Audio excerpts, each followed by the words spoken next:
السلام علیکم سیدہ سینٹر کے پیارے دوستوں، پراسرار اور بہت ہی بھیانک سی کہانی آپ کے لیے لے کر حاضر ہوئے ہیں۔ تو آپ نے اس کو لائک اور شیئر کرنا ہے، ساتھ میں آپ نے ہمارے چینل سیدہ سینٹر کو سبسکرائب کر کے بیل آئیکن بھی دبانا ہے۔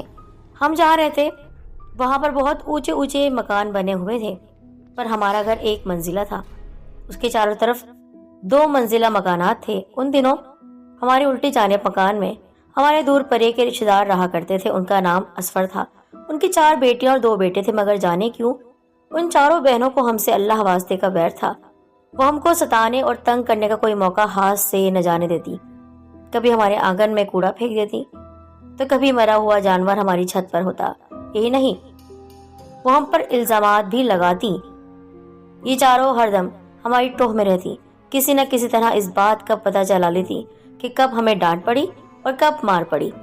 تب وہ کئی دن تک ہماری ہنسی اڑاتی رہتی۔ پتہ نہیں وہ تنگ کرنے کے کون کون سے حربے استعمال کرتی تھی، حالانکہ جو اپنے ہمسایوں کو تنگ کرے اور جس کے ہاتھ اور زبان سے دوسرا مسلمان بھائی محفوظ نہ ہو، وہ مومن نہیں۔ لیکن اپنے منہ سے کسی کو کافر کہنا تو ٹھیک نہیں، پر سچ میں ہمارے ایسے ہمسائے جن کی بات کو ہم کیا بیان کریں کہ ہمارے دل سے بد دعا نکل جاتی تھی۔ پر یہ غریب لوگ تھے۔ اسفر چاچا معذور تھے، وہ ان لڑکیوں کے والد تھے۔ اب محلے کے دوسرے لوگ بھی ان کی مدد کرتے، ہم ان کے گھر کا کرایہ ادا کرتے، مگر انہیں کچھ جاننے اور سمجھنے کی ضرورت ہی نہیں تھی۔ انہیں تو بس اس بات سے غرض تھی کہ جہاں تک ہو سکے ہمیں تنگ کیا جائے، ستایا جائے۔ بہرحال ان سے ہم حد درجہ تنگ بھی تھے۔ ایک دن ہماری ملاقات اپنی ایک آنٹی سے ہوئی۔ دوران گفتگو ان ہمسایوں اور ان کی حرکتوں کا بھی ذکر کیا۔ آنٹی کو ہماری پریشانیوں کا علم ہوا تو طے پایا کہ اس کا کوئی نہ کوئی حل تو تلاش کیا جائے۔ کچھ دیر سوچ کر آنٹی بولی، میرے پاس اس کا ایک حل ہے، مگر یہ حل آزمودہ ہے، یعنی فائدہ مند ہے۔ وہ پریشان ہو کر گھر چھوڑ جائیں گے اور آپ لوگوں کی جان چھوٹ جائے گی، اور اگر گھر نہ بھی چھوڑا تو کم از کم اتنی پریشان ہو جائیں گی کہ ان کا دھیان تمہاری طرف سے ہٹ جائے گا۔ انہوں نے پھر ہم کو ترکیب بتائی۔ یہ سن کر ہم گھبرا گئے۔ اگر کسی نے دیکھ لیا تو کیا ہوگا؟ گھر والوں کو تو بہت ہی پریشانی ہوگی، پورے محلے میں بدنامی ہو جائے گی، نام خراب ہوگا۔ آنٹی نے کہا، تم یہ کام رات کو کرنا، جب اندھیرا چھا جاتا ہے، یعنی لوگوں کی آمد و رفت بند ہو جائے، گلی میں کوئی آئے جائے نہیں، اپنے گھروں میں جا کر سو جائیں، یا نکلے تو کوئی ایک آدھ سب سے چھپ کر رات کے اندھیرے میں یہ کام کرنا تھا۔ ان کے بہت سمجھانے پر ہم مان گئے، کیونکہ رات کو ان کے گھر کے آگے خاصا اندھیرا ہوتا تھا۔ ہم ان سے عاجز تھے، اسی وجہ سے ہمیں یہ قدم اٹھانا پڑا۔ اب ہر ہفتے اتوار اور منگل کے دن ان کے دروازے کے آگے کچھ نہ کچھ پڑا ملتا، کبھی انڈا، تیل، ہلدی اور مختلف تالے، رنگے ہوئے کالے پتھر کے ٹکڑے۔ بقول آنٹی یہ چیزیں جادو ٹونے کے لیے بہت فائدہ مند ہیں، یعنی جادو ٹونے کے لیے چیزیں استعمال ہوتی ہیں۔ ایک دن دوپہر کے وقت ان کے گھر کے آنگن میں ایک بلب گرا اور کانچ کے ساتھ دہکتے کوئلے دور دور تک پھیل گئے۔ ایک دن حد ہو گئی۔ یہ سنیچر کا روز تھا، یعنی سیٹرڈے۔ ان کے دروازے کے سامنے مٹی کا پیالہ رکھا تھا جس میں کلیجی تھی اور کلیجی میں سوئیاں لگی ہوئی تھی۔ یہ دیکھ کر سارے گھر والے چیخ اٹھے کہ کون ہمارا دشمن بن گیا ہے جو ہم پر اس طرح جادو ٹونا کر رہا ہے۔ آئے دن ہمارے گھر کے آگے کچھ نہ کچھ رکھا ہوتا ہے۔ انہوں نے اس قدر واویلا کیا، اس قدر شور کیا کہ ساری گلی کو پتہ چل گیا کہ ان کے گھر میں کیا ہوا ہے۔ محلے کے لوگ اکٹھے ہو گئے اور باتیں کرنے لگے۔ سارے محلے والوں کو ان سے ہمدردی ہو گئی۔ ان کا ماموں پیالے کو دریا میں پھینک آیا۔ ان کی پھپھی آ گئی اور کہنے لگی، میں ایک معروف اور بہت مشہور بابا سے پوچھ کر آئی ہوں، یہ کس کی کارستانی ہے؟ کون دشمن ہے تمہارا؟ ان کی ماں نے اندیکھے دشمن کو کوسنے دینے شروع کر دیے۔ ہم ڈر گئے کہ اگر اس پہنچے ہوئے بابا نے ہمارے بارے میں سچ سچ بتا دیا تو کیا ہوگا؟ وہ ہمارے مزید خلاف ہو جائیں گے، محلے میں بدنامی الگ ہوگی اور گھر والوں سے مار الگ پڑے گی۔ میں دل میں دعائیں مانگ رہی تھی کہ میرا کسی کو پتہ نہ چلے، ورنہ برا ہوگا، کیونکہ ان کو پریشان کرنے والی اور ساری کارستانی کرنے والی میں ہی تھی، اور یہ سب میں ہی کر رہی تھی۔ اتنے میں ان کی پھپھی وہاں آ گئی اور اپنے دروازے پر کھڑی ہو کر ان کی باتیں سننے لگی۔ وہ کہہ رہی تھی کہ میں نے بابا جی سے بات کی ہے، تمام واقعات بتائے ہیں۔ اس نے بتایا کہ محلے میں آپ کا کوئی دشمن نہیں، بلکہ کوئی باہر کا فرد ہے جو آپ کا دشمن ہے۔ میں نے خدا کا شکر ادا کیا کہ اب ان کی والدہ کی بد دعاؤں اور کوسنوں کا رخ ہماری طرف نہیں بلکہ باہر کے کسی فرد سے وہ اب بیر رکھیں گی۔ ان کو یہ نہیں بتایا گیا کہ ان کے پڑوس والے ہی ایسا کر رہے ہیں، اور وہ بھی میں۔ پھپھی کی بات سن کر جہاں ہمارے ہوش بحال ہوئے وہاں ہمیں ہنسی بھی آ گئی۔ بات ہی ایسی تھی کیونکہ وہ بہت مشہور بابا تھے، اور کہا جاتا تھا کہ ان کے کیے ہوئے عمل کبھی رائے گاہ نہیں جاتے۔ وہ جو بات بتاتے ہیں بالکل صحیح تھی۔ دور دور سے لوگ ان سے اپنے مسائل حل کروانے آتے تھے۔ وہ مشہور بابا یہ بات نہ بتا سکا کہ یہ شرارت ہمارے یعنی ان کے ساتھ والے ہمسایوں کی لڑکیوں کی ہے جن کو تم لوگ تنگ کیا کرتے تھے۔ اب ان کی ہر قسم کی سرگرمیوں پر خاموشی طاری ہو گئی اور ہم بھی پرسکون ہو گئے۔ کچھ عرصے کے بعد انہوں نے اپنا گھر تبدیل کرنے کی ٹھان لی، کیونکہ جادو ٹونے کے ڈر سے وہ بہت ہی پریشان تھے۔ گھر تبدیل کرنا ہنسی کھیل نہیں ہوتا، گھر اتنی آسانی سے بھی نہیں ملتے۔ وہ نئے گھر کی تلاش میں مارے مارے پھر رہے تھے اور ہم کو ان پر ترس آ رہا تھا کہ ایسی غربت میں کس مشکل میں پڑ گئے، مگر قصور ہمارا نہیں تھا۔ نہ وہ ہم کو تنگ کرتے اور نہ ہم یہ جادو ٹونے والی شرارت کرتے۔ اسفر کی بیوی زاہدہ ایک دن اپنی بیٹی رخسار کے ساتھ ہمارے گھر آئی اور صلح کا ہاتھ بڑھا دیا کہ آپ لوگوں سے اتنے دنوں خواہ کا کھچاؤ رہا، حالانکہ ہمارے ہمسائے ہمارے بھائی ہوتے ہیں، بہن ہوتی ہیں۔ اب ہم جا رہے ہیں کیونکہ ہم کو کرائے کا مکان مل گیا ہے۔ جو ان کا مکان تھا اس سے 4 گلیاں چھوڑ کر تھا، تاہم ہمارے محلے میں ہی تھا۔ ان کے جانے کا مجھے بھی افسوس ہوا اور امی بھی افسردہ تھیں۔ جیسے بھی مراسم رہے، تعلقات رہے، بہرحال پرانے پڑوسی تھے۔ پھر جانے والوں کا دکھ تو ہر کسی کو ہوتا ہے۔ یہ بھی خیال ستانے لگا کہ اب اس مکان میں نہ جانے کیسے لوگ آئیں گے، اگر وہ ان سے بھی برے ہوئے تو کیا ہوگا۔ ہم لوگوں نے تمام تر رنجشیں بھلا دیں اور گلے مل گئے۔ میرا دل بھی صاف ہو گیا تھا کہ چلو یہ بہتر ہوئے تو اب ہماری جانب سے کوئی بھی کارروائی نہیں ہوگی، اور ویسے بھی وہ وہاں سے جا رہے تھے۔ ہمارا پیچھا چھوٹ رہا تھا، لیکن پھر بھی افسوس تو تھا، کیونکہ وہ پرانے ہمسائے ہونے کے ساتھ ساتھ ہمارے دور کے رشتہ دار بھی تھے۔ رخسار مجلی بیٹی تھی، دوسرے نمبر والی بیٹی، وہ میری ہم عمر تھی۔ بڑی کا نام فرزانہ اور اس کے بعد ریحانہ تھی۔ چوتھی بیٹی جو کافی خوبصورت تھی، اس کو سب حسنہ کہہ کر پکارتے۔ حسنہ کافی منچلی اور شریر تھی۔ وہ ہمارے گھر کی ٹوہ لینے کے لیے یعنی سنگن کرنے کے لیے کہ ہم کیا کر رہے ہیں، کیسی باتیں کر رہے ہیں، گھر تو اپنی چھت سے ہمارے صحن میں جھانکا کرتی۔ ہمارے گھر کے معاملات کی مخبری کا کام بھی اس کے ذمے تھا، لیکن زیادہ تنگ کرنے والی تھی حسنہ اور اس سے بڑی بہن۔ لیکن جو 2 بڑی بہنیں تھیں وہ ان کے ساتھ شامل تو نہیں ہوتی، پر انہیں ساری باتیں معلوم تھی، یعنی وہ بھی بہت ہی زیادہ بری تھی۔ خیر، فرزانہ اور ریحانہ نے میری جانب دوستی کا ہاتھ بڑھایا تو میں نے ان کے ہاتھوں کو جھٹکا نہیں بلکہ قبول کر لیا، جو ہماری دوستی ہو گئی۔ انہوں نے وعدہ لیا کہ جب وہ نئے گھر میں جائیں گے تو ہم لوگ ضرور وہاں ملنے آئیں گے، اور ہم نے وعدہ کر لیا۔ وہ لوگ اگلے روز نئے گھر چلے گئے اور ہم کو اور زیادہ دکھ ہوا کہ خواہ جذبات میں آ کر ہم نے آنٹی کے غلط مشورے کو مان کر ان کو تنگ کیا، اور یہ بیچارے اپنا جمع جمایا گھر اکھاڑنے پر مجبور ہو گئے۔ غلطی ہو چکی تھی، اب پچھتانے کا کیا فائدہ تھا؟ اس کا ازالہ اسی صورت میں ممکن تھا کہ ہم پچھلی باتیں بھلا کر دوستی کا ہاتھ تو بڑھا دیں اور ساتھ میں دوستی بھی نبھائیں، اور ساتھ ساتھ ان کی مدد بھی کرتے رہیں تاکہ غربت کے عذاب میں کمی آ جائے اور ان سے میل ملاقات کر کے رنجشوں کو تمام کیا جائے۔ امی سے اجازت لے کر ہم بہنوں نے چند دن بعد ان کے یہاں جانے کا فیصلہ کیا۔ والدہ نے بریانی بنائی تھی، ساتھ ہی زردہ ایک بڑی سی ٹرے بھر کر ہم ساتھ لے گئے۔ وہ بہت اخلاق سے ملے، خاطر مدارت کی جتنی ان کو ہم سے محبت تھی وہ سب محسوس ہو رہی تھی۔ ہم نے محسوس کیا کہ ہم نے جادو ٹونے والے شکوک ڈال کر ان کو گھر بدر ہونے پر مجبور کیا۔ یہ بڑی زیادتی ہم سے ہوئی، کیونکہ اسفر چچا کے گھر والے بنیادی طور پر برے لوگ نہیں تھے۔ ہم ہی نے کوشش نہ کی تھی کہ ان کو خود سے قریب کرتے۔ انہوں نے بڑی محبت سے ہم کو اپنا نیا گھر دکھایا۔ یہ پہلے گھر جیسا نہ تھا، پہلا والا گھر بہت بڑا تھا اور اب وہ نسبتاً چھوٹا گھر تھا۔ وہ پھر بھی خوش تھے کہ محلہ تو ایک تھا، بس مکان بدل گئے تھے۔ مکان زیادہ اچھا نہ تھا، اسے ایک منزل کہنا چاہیے کیونکہ چھت پر صرف ایک کمرہ تھا، لیکن مکان کے پچھلے حصے میں چھوٹا سا آنگن تھا جہاں آم کا درخت تھا۔ یہ درخت ان کی چھت پر اس طرح اپنی شاخیں پھیلائے ہوئے تھا کہ شاخوں سے آم چھت پر کھڑے ہو کر آسانی سے توڑے جا سکتے تھے۔ فرزانہ اور ریحانہ نے اصرار کیا کہ آپ لوگ جس قدر چاہیں پھل توڑ لیں، چونکہ یہ آموں کا موسم تھا اور درختوں کی یہ شاخیں آموں سے لدی ہوئی تھیں۔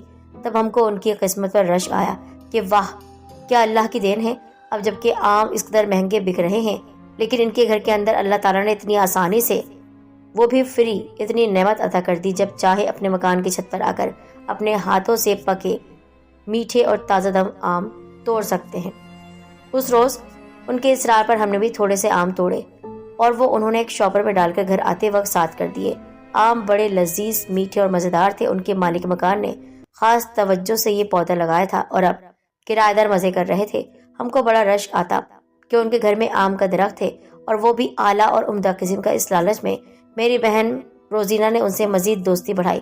جب آم کھانے کا موڈ ہوتا وہ کہتی چلو رخسار باجی کے گھر چلتے ہیں۔ یوں ہم جلدی جلدی ان کے گھر جانے لگے، کیونکہ آم کا موسم ختم ہونے سے پہلے اس پھل سے مفت سیر ہونے کا مزہ ہی کچھ اور تھا۔ جب ہم باتیں کرنے کے بہانے چھت پر ضرور جاتے، تب فرزانہ، رخسانہ، سلطانہ، حسنہ سبھی اصرار کرتی کہ بھئی جتنے آم مرضی توڑ لو۔ ایک دن عصر کے وقت ہم لوگ ان کے وہاں گئے۔ باتوں باتوں میں مغرب کا وقت آ گیا۔ ہم نے کہا ہم چلتے ہیں، شام ہو رہی ہے۔ رخسار بولی آج تم لوگوں نے ہمارے گھر کے درخت سے آم نہیں توڑے، چلو چل کر 2-4 آم توڑ لاتے ہیں۔ ہم تو دل سے یہی چاہ رہے تھے، لیکن اتنے میں چچی زاہدہ آ گئی۔ انہوں نے یہ بات سنی تو کہا لڑکیوں، شام کے وقت درخت سے آم نہیں توڑتے، صبح میں اتروا کر بھجوا دوں گی۔ وہ تو یہ کہہ کر چلیں گی۔ حسنہ نے کہا امی تو اگلے وقتوں کی ہیں، ایسی ہی وہم کرتی ہیں، چلو ہم اوپر چلتے ہیں، آپ لوگ آتے ہیں تو آم توڑنے کا مزہ ہی کچھ اور ہوتا ہے، ورنہ ہمارا اوپر جانے کو دل نہیں چاہتا۔ جب حسنہ نے اصرار کیا تو روزینہ بولی اچھا چلو چلتے ہیں، لیکن چاچی جان خفا ہوگی۔ ریحانہ نے کہا ہاں بھائی، بڑوں کا کہنا ماننا چاہیے، لیکن مجھے پتا ہے باجی اس لیے چپ ہیں کہ یہ جنوں بھوتوں سے ڈرتی ہیں اور بہت بزدل ہیں۔ مجھ کو اپنی بہن کی یہ بات بہت کھلی کہ یہ ہمیشہ ہی بے تکا بول جاتی ہے، اور وہ بھی میرے بارے میں سب کے سامنے۔ مجھ کو غصہ آ گیا۔ میں نے کہا میں ہرگز ڈرپوک نہیں ہوں، اور نہ میں جنات سے بھوتوں سے ڈرتی ہوں۔ اگر یقین نہیں آتا تو ابھی اسی وقت چھت پر جا کر آم توڑ لاتی ہوں، تو پھر اکیلی ہی جانا۔ روزینہ نے کہا۔ اس پر ریحانہ بولی اگر ڈرپوک نہیں ہو تو چپکے سے جانا، امی کو پتہ نہ چلے، ورنہ ناراض ہوں گی۔ وہ ہم کو کبھی مغرب کے وقت چھت پر نہیں جانے دیتی۔ دوسری لڑکیوں نے بھی اکسایا تو میں چھت پر اکیلی جانے لگی۔ فرزانہ باجی البتہ منع کرتی رہی، مگر میں چلی گئی۔ ظاہر سی بات ہے انا کا مسئلہ تھا، میری ذات پر انگلی اٹھائی تھی، اور صرف میری بہن شامل نہیں تھی، وہ سب بھی مجھے کہہ رہی تھی۔ جب چھت پر پہنچی تو مغرب کا وقت ہو چکا تھا۔ آسمان پر تھوڑی سی روشنی باقی تھی اور آہستہ آہستہ اندھیرا دبے قدموں آسمان کی طرف بڑھ رہا تھا۔ تبھی میں جلدی سے درخت کے پاس پہنچی۔ سامنے شاخ پر لگے تازہ تازہ آم توڑ کر میں شاپر میں ڈالنے لگی۔ ابھی میں نے 2-4 آم ہی توڑے تھے کہ مغرب کی اذان ختم ہو گئی اور اندھیرا زیادہ محسوس ہونے لگا۔ دل پر تھوڑا سا خوف طاری ہو گیا، مگر سوچا کہ جب آ ہی گئی ہوں تو آموں سے شاپر بھر لوں۔ لالچ تھی، پھر روز کب آنا ہوگا، آم بھی ختم ہو جائیں گے۔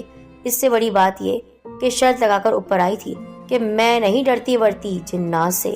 وہ سب یہی سوچیں گی کہ اکیلی چھت پر گئی اور ڈر کر لوٹ آئی۔ میری بہنوں کے ساتھ رخسار باجی اور اس کی بہنیں نیچے ہی تھی۔ وہ چاچی جان کی وجہ سے اوپر نہ آئی تھی۔ وہ ناراض ہوتی اور میرا انتظار کر رہی تھی۔ میں جلدی جلدی پتوں میں ہاتھ مار کر آم توڑنے میں مصروف ہو گئی۔ اچانک یوں محسوس ہوا جیسے تیز ہوا چلنے لگی ہو، شاخیں زور زور سے ہلنے لگی۔ اس کے ساتھ ہی ہوا کی آوازیں شائیں شائیں میں بدل گئیں، جیسے بہت بھیانک طوفان آ گیا ہو۔ میں نے ایک شاخ کو تھام لیا، مگر وہ شاخ اتنی زور زور سے ہلنے لگی کہ مجھ کو لگا جیسے کوئی بہت طاقتور انسان اپنی پوری طاقت سے اس کو ہلا رہا ہے اور مجھے گرانے کی کوشش کر رہا ہے۔ میرے دوسرے ہاتھ میں وہ شاپر تھا جس میں آم بھرے ہوئے تھے، وہ بھی گر گیا اور آم چھت پر بکھر گئے۔ اسی وقت کسی طرف سے 2-4 پتھر آ کر میرے پاس گرے اور کچھ مجھ کو لگے تو مجھ پر اور زیادہ دہشت طاری ہو گئی۔ اپنی قوت اور حواس کو میں نے ایک جگہ جمع کیا، آیت الکرسی پڑھی، قرآنی آیات پڑھتے ہوئے میں نے بکھرے ہوئے آم جلدی جلدی جمع کیے، صرف اس لیے کہ نیچے کھڑی رخسار اور اس کی، یہاں تک کہ میری بہن، یہ نہ کہیں کہ دیکھا ہم نے کہا تھا کہ تم اوپر جا کر اس وقت درخت سے آم نہیں توڑو گی، تم ڈر جاؤ گی، ڈر پوک۔ اور پھر وہ میرا خوب مذاق بنائیں گی۔ جس قدر آم جلدی سے اٹھا پائی شاپر میں ڈال کر میں دھم دھم کرتی نیچے پہنچی اور شاپر اپنی بہن کو دے کر کہا یہ لو۔ وہاں اندھیری کی وجہ سے وہ میری اڑی ہوئی رنگت اور چہرے کے تاثرات تو نہ دیکھ سکی، لیکن میری سانس تیز تھی، انہوں نے محسوس کر لیا کہ میں نے جلدی جلدی یہ کام کیا ہے۔ اتنے سے آم لائی ہو؟ روزینہ کو شاپر بہت ہلکا محسوس ہوا۔ تو کیا سارا درخت توڑ لاتی؟ میں نے غصے سے جواب دیا، مگر میری آواز میں خوف شامل تھا۔ بہرحال رخصت لے کر اس وقت ہم گھر آ گئی۔ گھر آ کر میں نے وہ آم نہ کھائے، لیکن اس کے بعد سے میری طبیعت گری سی رہنے لگی۔ ہلکا بخار بھی کئی دن رہا۔ سوچا کہ خوف کی وجہ سے ایسا ہو رہا ہے، خواہ مخواہ ڈر گئی ہوں، ہو سکتا ہے کہ اس وقت واقعی آندھی چلی ہو۔ یہ تو ایک بچکانہ سوچ تھی۔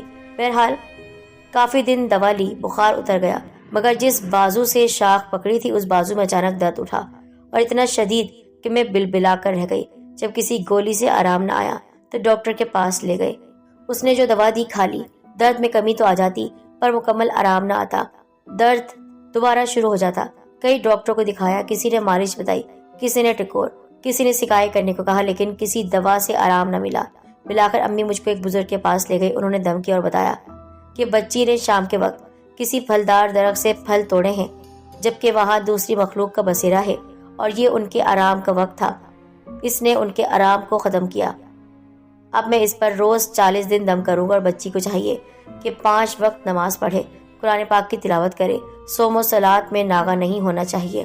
میں 5 وقت کی باقاعدہ نماز پڑھنے لگی اور صبح سویرے بعد نماز فجر تلاوت قرآن پاک کو اپنا معمول بنا لیا۔